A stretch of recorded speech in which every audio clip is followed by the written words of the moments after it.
Guys, so dah sampai dekat Sungai Kelah. Tadi dah sampai dah dekat Nasi Bambu, tapi aku nak pergi Petron sebab aku nak isi minyak Petron.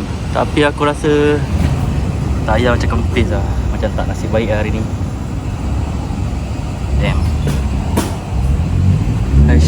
So sekarang aku bawa Roger Faris. Tengok lah, harap-harap dia ada peralatan yang betul. Mari sampai ya. Dah nampak kat sini lah. Agak besar agak lah dia punya lubang ni. Tengok Faris kalau ada cacing. Bismillahirrahmanirrahim.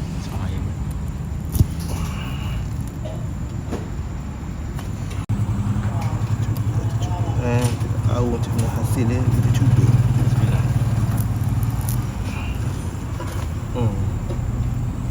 Nampak macam okey, so 2 biji ni.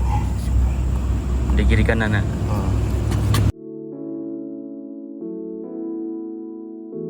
Macam sedap tu. Masuk video ni. Tak boleh. Boleh lapar. Baik, kita lapar paling last pula. Ha? Oh, ini ya special dia.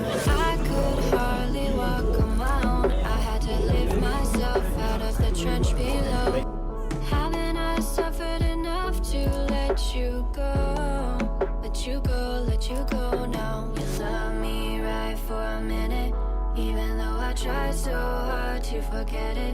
All you do is pave the way, so I Okay, so kita orang baru lepas makan habis semua. Dan lepas nak balik lah. So guys, so ini semua geng-geng Kawasaki. Ni Faris Unuri Motovlog. Korang boleh subscribe channel dia. Dia yang tolong aku waktu ayah aku kena masuk cacing tadi. So itulah dia guys. Every day will continue. Thank you guys for watching. I see you guys in the next video. Assalamualaikum and ciao. So jom balik.